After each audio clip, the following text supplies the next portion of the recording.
إن الحمد لله نحمده ونستعينه ونستهديه ونستغفره ونعوذ بالله من شرور أنفسنا ومن سيئات أعمالنا من يهده الله فلا مضل له ومن يضلله فلا هادي له أشهد أن لا إله إلا الله وحده لا شريك له وأشهد أن محمدا عبده ورسوله يا أيها الذين آمنوا اتقوا الله وقولوا قولا سديدا يصلح لكم أعمالكم ويغفر لكم ذنوبكم ومن يطع الله ورسوله فقد فاز فوزا عظيما الحمد لله الذي بنعمته تتم الصالحات ربنا آتنا من لدنك رحمة وهيئ لنا من أمرنا رشدا اللهم آت نفسي تقواها وزكيها وأنت خير من زكاها أنت وليها ومولاها أما بعد. Alhamdulillah, syukur pada Allah Azza wa Jal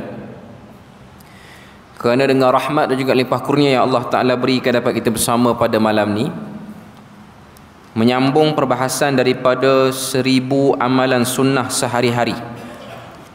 Kita masih lagi pada bab yang keempat, iaitu sunnah-sunnah berwuduk. Sambungan kita muka surat yang ke-49, iaitu sunnah yang ke-17. Bahagian yang akhir pada muka surat 49 tu di bawah tajuk melebihi dari bahagian yang wajib dibasuh dari 4 anggota wuduk, 2 tangan dan juga 2 kaki. Sunnah yang ke-17 ni maksudnya ialah melebihkan basuhan pada kadar yang ditetapkan. Tangan sampai ke siku, itu yang asal. Tapi menjadi sunnah untuk dilebihkan, dibasahkan lebih sikit. Maknanya atas sikit daripada siku. Walau macam mana pun, ianya bukanlah tindakan membazir air ketika mana melakukan sunnah ni. Cuma kita basahkan, alirkan saja air itu lebih daripada kadar lebih daripada kadar yang sepatutnya. Itu yang dimaksudkan. Yang kedua ialah ketika mana membasuh kaki. Membasuh kaki ialah mesti haknya buku lali. Maknanya keseluruhan kaki itu sampai kepada buku lali. Dan disunnahkan untuk lebih sikit. Kita tengok apa yang disebut dalam risalah tu. Amalan ini berdasarkan hadis yang diriwayatkan daripada sahabat, iaitu Nu'aim bin Abdullah Al-Mujmir radhiyallahu anhu. Ia berkata, muka surat 50, Ra'aitu Aba Hurairah yatawadda'u faghasala wajhahu فأسبغ الوضوء ثم غسل يده اليمنى حتى أشرع في العضد ثم يده اليسرى حتى أشرع في العضد ثم مسح رأسه ثم غسل رجله اليمنى حتى أشرع إلى الساق ثم غسل رجله اليسرى حتى أشرع في الساق ثم قال هكذا Ra'aitu Rasulullah sallallahu alaihi wasallam yatawadda. Maksud dia, kata seorang sahabat yang bernama Nu'aim bin Abdullah Al-Mujmir, dia telah melihat sahabat yang terkenal, iaitu Abu Hurairah radhiyallahu anhu. Satu hari Abu Hurairah ni dia berwuduk. Ketika mana dia berwuduk tu, apa yang dilihat oleh Nu'aim ialah dia membasuh wajahnya dan dia menyempurnakan basuhan wajah tersebut ataupun menyempurnakan wuduknya. Lalu ia membasuh tangannya hingga mengenai lengan atasnya. Sebahagian riwayat hampir dekat kepada bahunya. Itu yang dilakukan oleh Abu Hurairah. Kemudian mengusap kepala. Kemudian membasuh kaki kanannya hingga mengenai betisnya. Maknanya bukan hanya buku lali, tapi sampai pada nisfus sak sebahagian sebut. Maknanya pertengahan betisnya. Lalu membasuh kaki kirinya hingga ke betisnya. Kemudian ia berkata, demikianlah aku melihat Rasulullah sallallahu alaihi wasallam berwudu. Maknanya Nabi ketika mana berwudu, Nabi basahkan lebih daripada bahagian, tapi ianya tetap tidak menggunakan kuantiti air yang banyak. Kita dah sebut sebelum pada ni, kuantiti air yang digunakan oleh Nabi diperkirakan oleh para ulama untuk wudu ialah sekitar 250 ml. Maknanya botol mineral yang besar ni, kat atas ni, yang paling kecil, iaitu 250. Yang ni ngam 250 dah. Okay. Bukannya botol yang besar sikit. Untuk wuduk keseluruhannya bersama dengan mentiga-tigakan setiap basuhan itu, kecuali menyapu di kepala. Sebab menyapu di kepala ni riwayat yang sahih lah tetap sekali. Adapun untuk mandi wajib, maka digunakan 750 ml. Sa' dan mud lah kalau tengok dalam riwayat Cupak dan juga Gantang, sebahagian kata apa, terjemahan dia sebut 750 ml tu pun masih lagi belum satu botol mineral yang besar. Sebab botol mineral yang besar tu ada 125, 1250 dan ada 1.5 liter. Jadi nak sebut pada kita minimum, tapi basuhan yang lebih daripada kadar wajib. Sebab ini ialah perbahasan tentang sunat. Okay. Kemudian Abu Hurairah berkata, antumul ghurrul muhajjaluna yawmal qiyamati min isbaghil wudu. Kalian adalah orang-orang yang cerah bergemerlapan, ataupun diterjemah situ putih cemerlang pada hari kiamat, kerana bekas menyempurnakan wudu. Faman istata'a minkum falyutil ghurratahu wa tahjilahu. Sesiapa di antara kalian yang mampu untuk melebihkan basuhan pada wudu, maka panjangkanlah basuhan itu dengan tujuan untuk lebih menyinarkan anggota wudu. Jadi itu fadilat dia, itu kelebihan dia bila mana kita berwudu dengan sempurna dan melebihkan daripada kadar basuhan yang wajib. Anggota-anggota wudu ni dia akan bercahaya di hari kiamat sebagai petanda kepada penyaksian kita sebagai umat akhir zaman. Walau macam mana pun, yang bertanda dan bercahaya dengan sebab basuhan wudu masih lagi belum tentu selamat di akhirat kelak nanti. Sebab ada hadis Nabi, bila mana Nabi melihat umat dia ni, Nabi menunggu di telaga Al-Haud, dan Nabi tengok kelompok manusia berkumpulan datang mendekati, dan Nabi nampak itu umat Nabi, kesan daripada anggota wudu. Lalu ditahan oleh malaikat untuk datang mendekati Nabi untuk minum air daripada telaga Al-Haud. Lalu Nabi pun dia minta penjelasan, kenapa tak boleh datang, kenapa dihalang. Lalu kata malaikat, mereka ini orang-orang yang telah menukar agama kamu tak seperti mana yang diperintahkan oleh kamu dulu. Dia ejah, dia modify, sama ada ditambah lebih ataupun dikurangkan. Walaupun dah ada sinar anggota wuduk tu. Jadi sebab tu kalau tengok dalam bab-bab sunat-sunat seperti ini ni, kelebihan-kelebihan, fadilat-fadilat apa semua ni, amalan-amalan yang mendapatkan kelebihan di syurga, kita jangan berpada dengan amalan tu saja.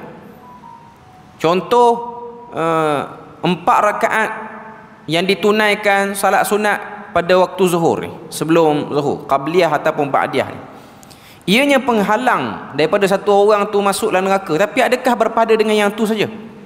Tak, kena buat yang lain-lain. Sebab tu konsep yang sebenar yang kita kena faham dalam buat ibadah ni, ibadah-ibadah yang diganjari dengan syurga dan dihalang bila mana buat ibadah tu untuk ke neraka, ianya bukan hanya berpada dengan ibadah tu saja, dia mesti disusuli dengan ibadah-ibadah yang lain.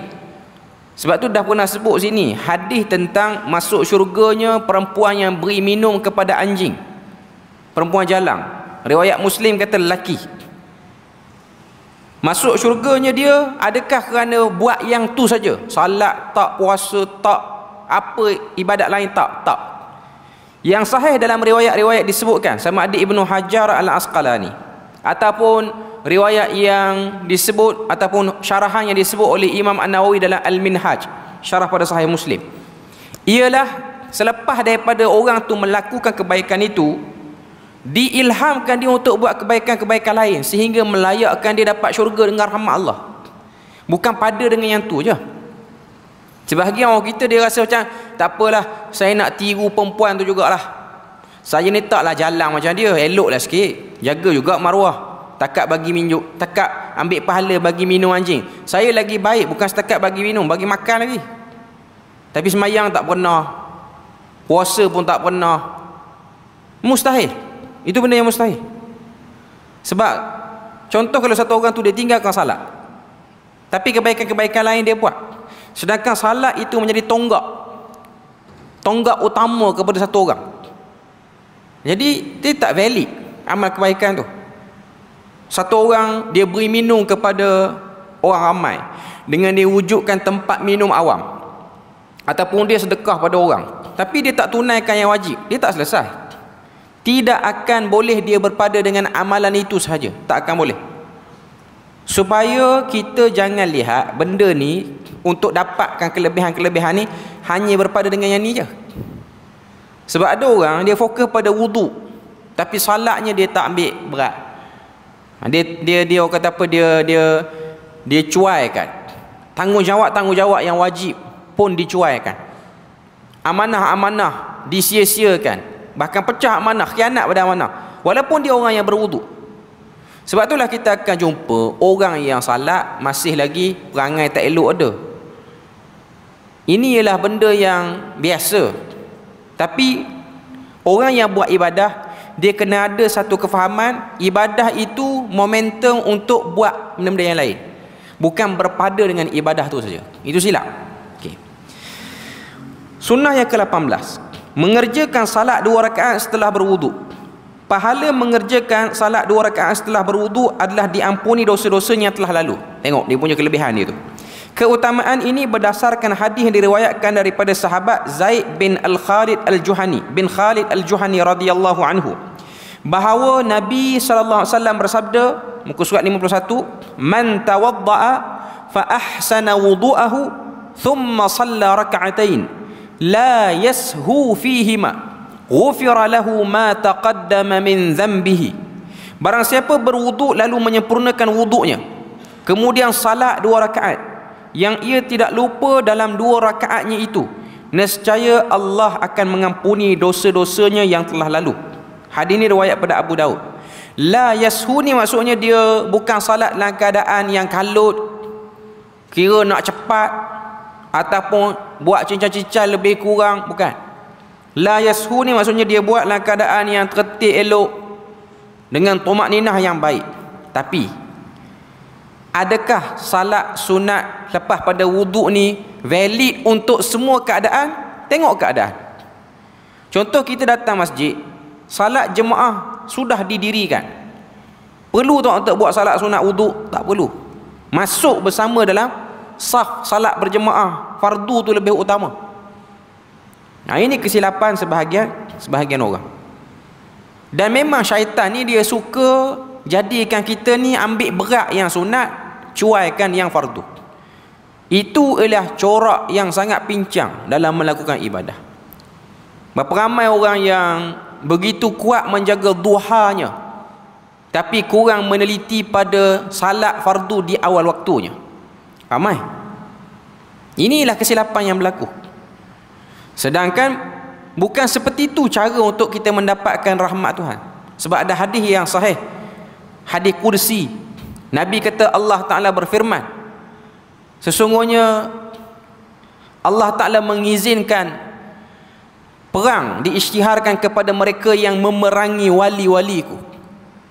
Lalu disebut dalam hadis tu, sesiapa yang mendekatkan diri kepadaku dengan ibadah fardu, maka aku sangat akan mendekati dirinya. Lalu dia cuba lagi nak dekatkan dirinya kepadaku dengan ibadah sunat, sehingga aku menjadi pendengarannya, aku menjadi penglihatannya, aku menjadi tangannya ketika mana dia bergerak dan mendepakan tangannya, dan aku menjadi kakinya ketika mana dia berjalan.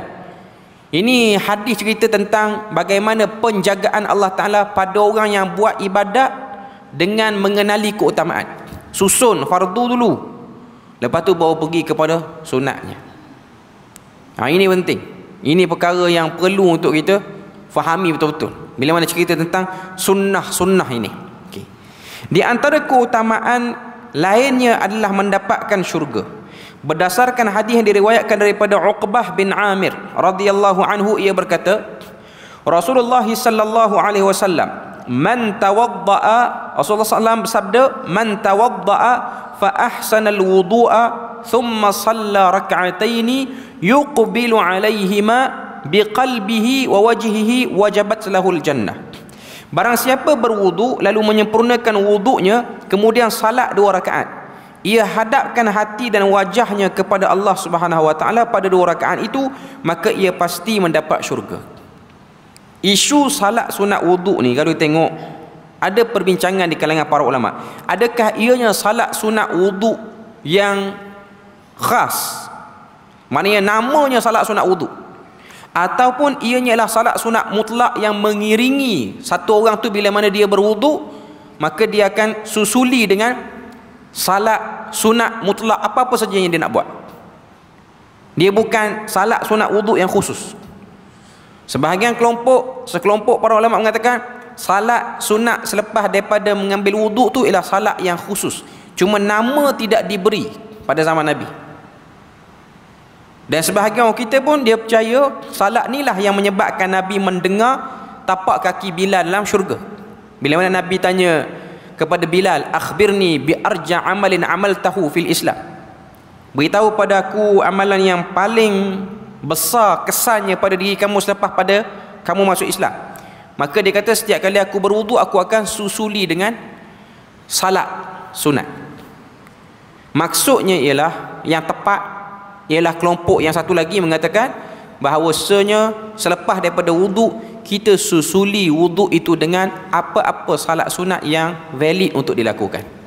Dia bukan salat sunat wudu yang khusus. Maknanya kita tak perlulah niat sahaja aku salat sunat wudu, yang tu dia kurang tepat, dia marjuh, dia bukan rajih, kurang tepat. Taklah kata salah, dan tak juga kata orang yang buat tu sampai masuk neraka, tak kata pun. Nak sebut perbincangan di kalangan para ulama ni macam tu. Dan kalau ada orang kata inilah petunjuk menunjukkan ada amalan-amalan yang tidak dicontohkan oleh Nabi, boleh untuk kita amalkan. Adakah betul dakwaan seperti itu? Jawapannya, dakwaan seperti itu tak tepat. Sebab apa? Amalan-amalan yang dilakukan oleh para sahabat pada zaman Nabi sebelum Nabi tunjukkan, ianya valid selepas Nabi mengesahkannya. Lepas Nabi sahkan, Nabi benarkan, maka ianya diterima sebagai ibadah yang ada dalam syariat. Sebab ada keadaan Nabi bila mana dengar kecenderungan para sahabat nak buat sesuatu, Nabi tolak. Contoh sahabat yang nak puasa tak nak berbuka, yang nak berjaga malam tak nak tidur langsung, yang nak jaga nafsu sehingga tak nak kahwin, tak nak makan banyak apa semua ni, Nabi betulkan. Nabi bukan ya kan semua je, ada benda yang Nabi betulkan. Jadi situ nak tunjuk pada kita konsep ibadah ni tawakuf, dia berhenti sehingga Nabi membenarkan. Bila mana ada keizinan pada Nabi, maka ianya valid. Lepas tu orang kata dan orang tanya, apa-apa yang ditunjukkan ataupun yang dilakukan oleh selepas pada zaman Nabi ni, berapa banyak amalan-amalan yang dilakukan oleh masyarakat kita yang tiada asas secara kuat pada zaman Nabi. Contoh mudah kalau orang tanya, salat hajat. Salat hajat ni ada ataupun tidak zaman Nabi? Salat 2 rakaat kerana nak beritahu hajat sesuatu pada Tuhan, yang tu ada. Tapi majlis salat hajat tu tak ada. Salat yang didirikan kerana ada hajat, ada. Tapi mengkhususkan salat hajat. Kita tengok bila mana berlaku satu isu di kalangan masyarakat itu. Bila mana kita ni simpati tentang apa yang berlaku di Palestin. Ada sebahagian orang melihat cara nak simpati, nak minta tolong dengan Tuhan ialah dengan buat salat hajat berjemaah. Habis sembahyang maghrib buat. Sedangkan ditinggalkan baca kunut nazilah tu. Itu yang berlaku. Sebab apa? Sebab ada orang dia faham ibadah itu kita boleh buat ikut suka hati. Ada orang tak. Sebab dia belajar dan dia faham konsep ibadah itu berbeza. Lepas tu ada orang kata, tu adalah kitab-kitab salat hajat ni ada. Ya, tak dapat dinafikan. Dalam kitab-kitab fiqh memang wujud. Para ulama menyebut tentang wujudnya ataupun adanya salat sunat hajat ni. Terutamanya kitab Al-Yaqut wan Nafis dalam mazhab Syafi'i ni. Kitab tu memang sebut tentang salat hajat. Dan kitab itulah yang menjadi rujukan oleh kebanyakan masyarakat kita ni, terutamanya ustaz-ustaz yang mengajar lah, untuk memvalidkan benda tu. Saya sebut sekali lagi, salat kerana ada hajat ada, tapi majlis tu tak ada. Jadi kita ada apa-apa hajat, kita boleh salat 2 rakaat dan tidak dilakukan secara berjemaah, dilakukan secara individu. Sama macam orang salat duha secara berjemaah, walaupun ada yang kata ada dalil CP-CP. Sebab satu hari Nabi pernah pergi rumah seorang sahabat ni dia panggil Nabi untuk dia jamu makan kenduri dengan dia nak ambil musalla dalam rumah dia. Musalla tu maksudnya tempat ibadah. Dia nak suruh Nabi pilih dalam rumah dia kat mana. Nabi pergi rumah dia, Nabi penuhi undangan dia dan Nabi salat di satu kawasan. Tiba-tiba diiringi salat tu oleh Abu Bakar dan juga Umar. Salat belakang Nabi sekali. Dan sebahagian para ulama ataupun syurahul hadis yang mensyarah hadis mengatakan itu ialah salat duha secara berjemaah. Walau macam mana pun hadis itu ataupun salat itu riwayatnya masih lagi ada pertikaian. Maknanya saya nak katanya ada pandangan yang mengatakan tidak dilakukan secara berjemaah. Tapi tak apalah, sebab memang benda tu wujud. Dia zaman kita ni susah untuk kita nak beritahu satu saja. Kita kalau belajar benda tu dah ada 2-3 pandangan, kena akuilah ada 2-3 pandangan. Dan kena beritahulah dekat masyarakat, ini pandangan pertama macam ni, pandangan kedua macam ni, pandangan ketiga macam ni. Tujuan beritahu tu supaya apa? Supaya orang yang pegang pandangan pertama tidak menjadi pelik tengok orang yang pegang pandangan kedua. Dan orang yang pegang pandangan kedua tidak cepat menyalahkan yang pegang pandangan pertama. Itu saja. Cuma orang yang lebih teliti, dia nak tahu yang Nabi buat macam mana. Itu sifat yang kedua. Ini penting. Bila mana kita belajar satu-satu benda, terutama kita belajar sunnah Nabi ni, kita belajar buku ni, buku ni lah nak tengok Nabi buat apa. Bukan nak tengok benda tu ada dalam perbahasan pengamalan orang Islam. Kalau nak bahas ada, banyak benda ada. Tapi sekarang ni nak bincang apa yang Nabi cenderungkan, apa yang Nabi pilihkan. Okay, itu. Kemudian kita tengok lagi apa yang dia sebut situ. Dia kata, barang siapa berwuduk, muka surat 51, lalu menyempurnakan wuduknya, kemudian salat 2 rakaat, ia hadapkan hati dan wajahnya kepada Allah Azza wa Jal pada 2 rakaat itu, maka ia pasti mendapatkan syurga. Itu kelebihan dia. Jadi ada yang kata salat sunat wuduk khusus, ada yang kata salat sunat mutlak apa-apa saja yang dilakukan selepas sejurus daripada kita mengambil wuduk. Sunnah yang ke-19, yang ni yang terakhir untuk bab yang keempat ni, menyempurnakan wuduk, yakni menunaikan hak setiap anggota wuduk ketika membasuhnya. Maksudnya ialah tertib dan sempurna dalam membasuh anggota wuduk. Wajib mualat, iaitu berturut-turut dalam membasuh anggota wuduk. Artinya sebelum satu anggota wuduk mengering, ia membasuh anggota wuduk lainnya dalam waktu yang normal, sehingga jangan sampai seorang berwuduk lalu menyela wuduknya dengan pekerjaan lain yang menurut adat kebiasaan dianggap telah menyimpang daripada wuduk tersebut. Ini khilaf di kalangan para fuqaha. Ada sebahagian fuqaha macam mazhab Syafi'i, Imam Syafi'i dan Asy-Syafi'iyah, Mereka memasukkan tertib dan mualak ni ialah benda yang mengesahkan dan tak mengesahkan satu ibadat tu. Contoh ataupun maksud daripada mualak ni apa dia? Bila mana kita basuh tangan, antara basuh tangan nak pergi ke berkumur-kumur tu, tidak ada satu perbuatan ataupun benda yang kita jarakkan sehingga nampak terputus ibadat ataupun perbuatan wuduk tu. Contoh kita basuh tangan, kita ni memang nak berwuduk basuh tangan, nak pergi ke berkumur-kumur tu, kita pergi buat benda lain. Dia pergi baiki slipper dulu, sapu-sapu kereta dulu, lepas pada tu lipat baju dulu apa semua. Lepas tu bawa kumur-kumur. Lepas kumur-kumur nak masuk air dalam hidung tu, balas roti canai dulu dua. Jadi panjang tu proses wuduk dia tu, nak boleh ke basuh kaki tu. Sebab apa? Nak salat Zuhur, ambil wuduk Zuhur tu pukul 9 pagi. Jadi ada banyak jam tu. Jadi dia pakai kaedah tu. Tak apa, roti canai dulu, nanti nasi kandar pula. Last sekali baru basuh kaki. Ngam pukul 1.15 kita basuh kaki. Basuh tangan bermula pukul 9 pagi, 1.15 baru basuh kaki. Yang ni tiada mualat. Tiada mualat. Sebab dia punya pemisahan tu terlalu jauh. Tapi ada sebahagian mazhab, dia membenarkan berpisah dengan kadar normal. Bukan macam tadi jugalah. Semua mazhab tak setuju yang tadi tu. Cuma mazhab Syafi'i ni dia lebih ketat. Tak boleh putus apa pun. Maknanya berturut-turut terus. Lepas daripada basuh tangan, terus pada berkumur, terus pada masuk air dalam hidung, terus seterusnya sampailah habis. Maknanya tidak diputuskan tanpa menengung ke, tanpa bercakap ke apa semua. Sebab tu di kalangan Syafi'iyah mereka memakruhkan perbuatan bercakap-cakap ketika mana berwuduk. Sebab benda tu boleh ada sebab berlakunya tidak mualak dalam melakukan ibadah wuduk tu. Okay.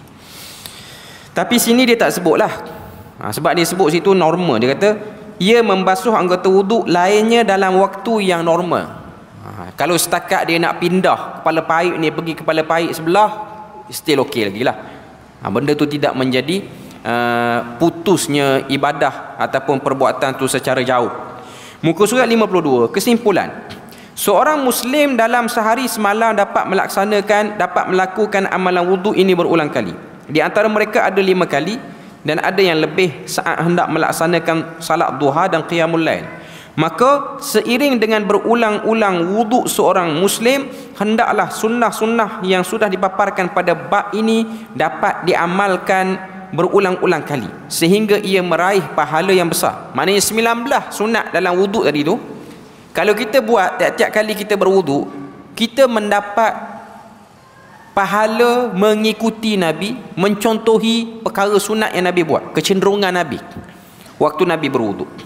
Keutamaan menunaikan sunnah-sunnah saat wuduk.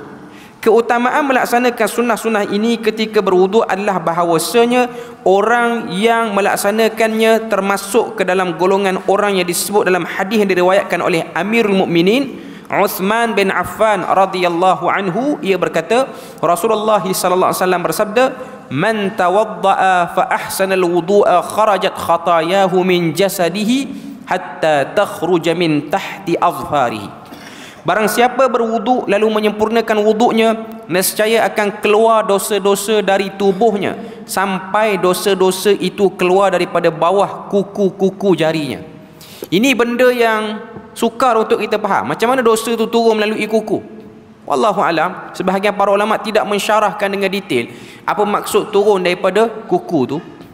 Cuma yang kita tengok kebanyakan para ulama menyebutkan yang gugur daripada wuduk ni ialah dosa kecil. Terpandang aurat, terbuat benda-benda yang makruh secara berulang kali, itu mungkin termasuklah ni. Tapi kalau dosa-dosa besar, pecah amanah, tipu duit orang, lepas pada tu dosa membunuh orang apa-apa semua, yang ni tak akan diampunkan dengan hanya berwuduk. Kita kena pulangkan hak orang, kita kena selesaikan macam-macam. Ini benda yang berlaku. Okay. Kemudian disebut situ, dan diriwayatkan daripada sahabat Uqbah bin Amir radhiyallahu anhu, Rasulullah sallallahu alaihi wasallam pernah bersabda, "Ma min muslimin yatawaddau fayuhsinu wudu'ahu thumma yaqumu fayusalli rak'atain muqbilun 'alaihima biqalbihi wa wajhihi illa wajabat lahul jannah." Tidaklah seorang muslim berwuduk lalu menyempurnakan wuduknya, kemudian ia salat 2 rakaat, ia hadapkan hati dan wajahnya kepada Allah Subhanahu wa taala, melainkan ia pasti mendapat syurga. Maknanya dia betul-betul khusyuk dalam wuduknya. Sebab tu antara sebab satu orang tu khusyuk dalam salat ialah khusyuk juga pada wuduknya. Fokus. Waktu dia wuduk tu dia fokus. Muka surat 53, Imam An-Nawawi rahimahullah berkata, kedudukan ini boleh diraih, kedudukan ini boleh ia raih disebabkan kesungguhan dalam menjauhi langkah-langkah syaitan, mengusir godaan-godaannya, serta ia selalu menjaga salatnya tersebut, sehingga dengan kesungguhan dan kekhusyukan hatinya itu ia sibuk dengan salatnya dan selamat daripada jeratan syaitan. Sebab tu antara cara untuk kita dapatkan kekhusyukan dalam salat ni, inilah 19 sunnah ni, termasuk mengambil kira isi padu air yang digunakan untuk berwuduk. Yang ni orang buat tak endah sikit. Dia kira wuduk ni mesti kena air banyak, kuantitinya banyak, baru yang dinamakan sebagai sempurna wuduk. Termasuk juga dalam bab mandi wajib pun benda yang sama jugalah. Mandi wajib pun benda yang sama. Bila mana kita guna kuantiti air itu banyak, maka kita tertipu pada ibadah tersebut.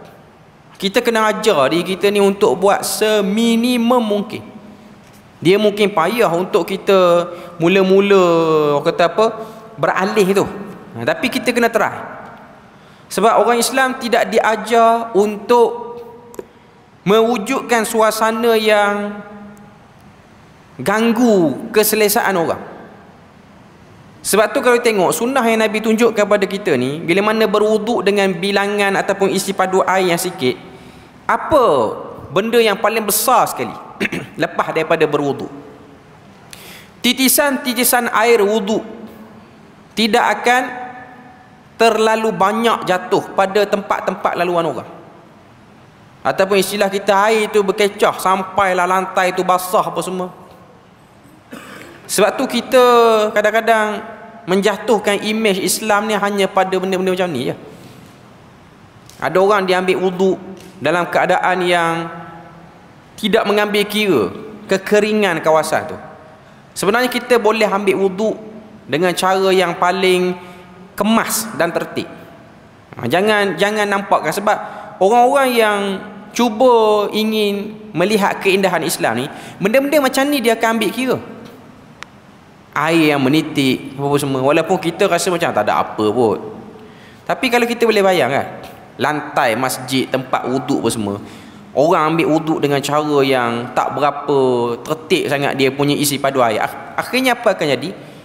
Daripada tempat wuduk tu nak pergi masuk dalam masjid, nak pijak atas kapet tu, dia punya laluan tu, dia ada orang yang basuh kata apa, dalam keadaan kaki tak kering, akhirnya menyebabkan ada nampak kotoran atas lantai tu. Benda-benda ni walaupun taklah disebut dalam kitab-kitab fiqh, tapi benda tu dia ambil kira. Tapi sebenarnya ada sebut. Antara kitab fiqh yang sebut ialah Sunan Abi Daud. Imam Abu Daud sangat menitik beratkan isu ni, iaitu isu common sense ni. Dia bukanlah sampai tahap kepada hukum yang wajib, tapi ianya penting. Sebab ianya ialah tasawur Islam, gambaran Islam daripada perlakuan, peribadatan. Kalau tuan-tuan tengok kan, agama lain kita dapat gambaran penganut agama tu pembersih ke tak bersih, tengok ritual agama dia. Bila mana tengok setengah-setengah agama yang ada unsur-unsur belah itu, pecah ini, berterabur situ, kotor kawasan tu, kotor kawasan ni, kita akan rasa ada benda tak kena pada amalan ni. Itu sebenarnya, itu perkara yang kita kena fikir supaya kita nampak itu bahagian daripada keindahan Islam yang perlu diambil kira, mahasinul Islam. Bab yang kelima, sunnah-sunnah ketika mana bersiwak. Untuk bab yang kelima ni, kita boleh tengok muka surat yang ke-54. Sunnah-sunnah ketika mana bersiwak ni, dia senaraikan ada 7. Ada 7, okey. Tengok muka surat 54. Dalam bersiwak dia kata, terdapat beberapa sunnah dan hal-hal yang mesti diperhatikan, iaitu pertama, dalam sehari semalam seorang Muslim boleh bersiwak di semua waktu salat. Bersiwak ni maksudnya membersihkan mulut. Bila mana kita rasa mulut kita tu ada bau-bau yang boleh mengganggu. Ini pun bab daripada mahasinul Islam. Sebab salat ni, terutamanya salat di masjid, kita akan bersama dengan orang dalam saf apa semua. Benda-benda ni kita boleh tengok kan. Orang buat alasan tak nak datang salat masjid kerana benda-benda macam ni je. Memanglah alasan yang diberikan tu bukanlah alasan yang valid pun. Macam sebahagian orang, dia tak nak semayang sebab jumpa orang semayang yang suka menipu apa semua. Alasan tu tak valid. Alasan tu tidak terpakai. Tapi bila mana kita dengar, benda tu kena ambil kira sebagai postmortem kita yang duk buat ibadah tu. Supaya kita pun tahu, kita kena ada jaga juga daripada ibadah-ibadah yang kita buat tu, apa yang perlu dinampakkan daripada kesan ibadah tu. Diriwayatkan daripada sahabat Abu Hurairah radhiyallahu anhu daripada Nabi sallallahu alaihi wasallam, beliau bersabda, "Laula an asyqa ala ummati la amartuhum bis-siwaki 'inda kulli salatin." Seandainya aku tidak takut akan memberatkan umatku, sungguh aku akan menyuruh mereka bersiwak setiap kali hendak melakukan salat. Kita tengok potongan hadis tu. Hadis ni riwayat daripada Bukhari, Muslim, Ahmad, Abu Daud, At-Tirmizi, Al-Baihaqi dan Ibnu Majah. Hadis ni Nabi kata kalau tak memberatkan umatku. Bila mana Nabi sebut macam tu, maknanya ibadah ni memang berat pun. Nak gosok gigi tiap-tiap waktu ni salat bukan benda mudah. Tambah pada zaman dulu, alat untuk bersih gigi ni ataupun bersiwak ni, ia benda yang renyah, benda yang payah. Tapi zaman kita ni alhamdulillah dimudahkan oleh Allah Azza wa Jalla. Kita ada banyak produk-produk macam-macam alat penjagaan mulut ni, oral care lah istilah dia. Daripada yang jenis guna berus sampailah jenis semburan sahaja. Ini ialah praktik-praktik yang kita boleh lakukan, usaha untuk dilakukan. Yang penting kita ada rasa nak buat benda tu. Ini penting. Sebab macam saya sebut tadi lah, bau mulut ni mempengaruhi orang-orang yang ada di kiri dan kanan kita waktu kita salat. Terutamanya lelaki lah, salat berjemaah apa semua. Bila mana kita telah consume benda-benda yang menyebabkan mulut tu berbau, kena hati-hati. Makanan yang berbau ataupun rokok yang dihisap, apa saja benda ni kena ambil kira. Jangan ambil mudah macam tu saja. Ini benda penting. Kemudian apa lagi yang disebut situ? Sehingga jumlah waktu yang disunnahkan untuk bersiwak bagi seorang Muslim dalam sehari semalam tidak kurang dari 20 kali. Iaitu seorang Muslim dianjurkan bersiwak ketika hendak salat wajib yang 5 waktu, salat rawatib, salat duha, salat witir dan salat-salat lainnya. Tuan-tuan, kalau kita tengok, ni hikmah yang saya nampak lah. Sebab apa kena gosok gigi banyak Siwak ni mudah kita terjemah gosok gigi lah. Maknanya bila mana sebut siwak ni, yang paling jelas perbuatan menggosok gigi dengan berus ataupun kayu sugi. Sebersih-bersihnya. Tujuan apa kena jaga gigi? Supaya anda boleh membaca Al-Quran dengan betul. Tu poin dia. Bila mana gigi tak jaga, akhirnya yang akan efek ialah sebutan-sebutan huruf. Sebab orang Islam, bila mana dia salat, dia kena baca Quran. Bila mana gigi dia tak berapa nak ada elok, maka sebutan hurufnya akan berubah. Sebab tu orang Islam sepatutnya orang yang paling terjaga mulutnya. Sebab apa? Mulut itu akan digunakan untuk membaca ayat-ayat suci Tuhan. Sebab tu penting. Sebab tu kita tengok, kalau kita nampak dan faham dia ni, dia bukan semata-mata nak jaga common sense di kiri dan kanan, tapi yang paling mustahak ialah baca Quran. Sebab tu baca Quran ni tuan-tuan, kalau tak ada gigi, hilang satu, terutama yang bahagian depan apa semua, susah. Sebab kalau kita belajar hukum tajwid pun, dia memang akan belajar tentang bab susunan gigi ni. Kalau kita belajar tajwid yang agak pertengahan sikit, sebab tu orang yang belajar tajwid, dia akan kenal nama-nama gigi ni. Yang mana satu qawatik, yang mana satu anyab. Qawatik ni gigi depan yang memotong, anyab ni ialah gigi taring. Mana satu adras, gigi geraham. Ini penting untuk letak lidah pada nak sebut satu-satu huruf tu. Itu sebablah kena jaga gigi. Dalam erti kata lain, yang tak jaga gigi ni, yang gigi tak berapa ambil kisah sangat, kita boleh agak lah dia baca Quran pun tak berapa banyak lah. Itu sebab saya tengok orang-orang qurra yang baca Quran ni, saya pernah tengok Syekh Qurayyim Rajah. Qurayyim Rajah ni antara tokoh ulama qiraat yang paling tua lah di dunia ni, 90 lebih. Gigi original, bukan gigi palsu. Rata, elok. Maknanya terjaga. Sebab dia orang yang baca Quran. Ada orang kata itu keberkatan Quran. Ya, boleh jadi. Tapi dalam masa yang sama, dia pun kena ada usaha untuk jaga gigi. Ada usaha untuk jaga pemakanan dia apa semua. Sebab nak baca Quran ni, pertama nak kena ada ruang perut yang elok, supaya angin tak terlampau sempit nak masuk, ataupun ruang tak terlalu kosong sehingga ganggu nafas kita. Sebab baca Quran ni dia perlu kenal wakafnya mana, ibtidaknya mana, wakaf qabihnya mana. Itu poin dia. Itu poin dia. Ini benda penting. Tuan-tuan boleh bayang, ada orang nak menyanyi je pun, apa yang dia menyanyi tu, apa yang orang dapat, orang lalai kat pada tu. Dia punya belajar vokal, pergi kelas vokal, dia punya lubang ni ruangan terakia ni kena terang dengan guru vokal dia sampai luah, kerana nak betul ton-ton dia tu. Ini kan menyebut ayat-ayat Tuhan. Perlu lebih. Sebab tu kadang-kadang kita terlepas pandang pada benda tu. Tujuan bersiwak tu apa dia? Supaya kita membaca ayat-ayat Tuhan itu dengan baik. Kemudian seterusnya, apa lagi yang dia sebut situ?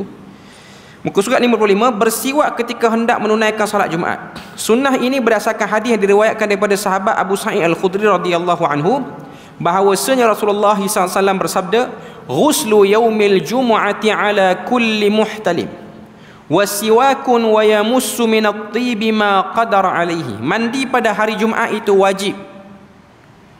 Mandi pada hari Jumaat itu wajib. Untuk orang yang jarang mandi ni, jarang mandi. Sebab suasana dan cuaca setengah-setengah tempat berbeza. Bila mana satu tempat tu dia punya geografi cuaca dia tu tidak menyebabkan kita perlu mandi kerap. Jadi bila mana sampai pada hari Jumaat ni, kita kena mandi. Sebab badan kita ni, walaupun negara tu musim sejuk tara mana pun, kalau kita jarang mandi, dia ada bau juga, walaupun sikit pun. Itu yang pertama. Yang kedua, yang ni tuan-tuan mungkin jarang dengar. Kurang mandi ni ialah tanda-tanda orang tu diganggu syaitan. Tuan-tuan tengok yang kuat histeria ni biasa jarang mandi. Ya, benda tu betul. Yang suka meracau, tengok orang perempuan di sekolah apa semua tu, biasanya geng jarang mandi. Lelaki pun sama. Jarang mandi ni, you welcome syaitan. Panggil dia pada diri kita. Sebab tu jangan malas mandi. Orang Islam tidak diajar seperti itu. Bersih diri itu penting. Sebab keadaan yang kotor, keadaan yang tak bersih, dia menjemput benda-benda seperti itu. Jadi orang Islam bukan seperti itu. Okey. Wasiwakun wa yamussu minat-tib, dan juga bersiwak dan memakai wangi-wangian, ma qadara lahu, apa yang dia mampu. Ini penting. Sebab bila mana kita berada dalam ijtima', sebab hari Jumaat tu ialah mai pada perkataan jamaah yang bermaksud berhimpun. Berhimpun apa pada hari Jumaat? Berhimpun segala kebaikan, berhimpun orang-orang untuk beribadah kepada Allah Azza wa Jalla. Okay. Jadi itu sunnah yang kedua, iaitu pada hari Jumaat kita kena membersihkan gigi. Sebenarnya hari-harilah kena bersih gigi ni. Bukan hari Jumaat saja, ataupun bukan ketika mana kita nak ada benda-benda yang berskala besar berkumpul dengan orang.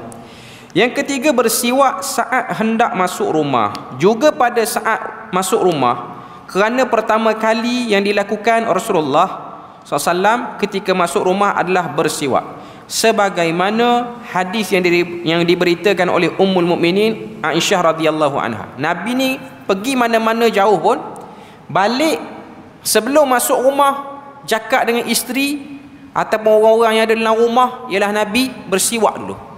Ini benda ni penting. Ini nak tunjuk pada kita bahawasanya Nabi ni menjaga penampilan, terutamanya orang-orang yang memang akan selalu dekat dengan Nabi.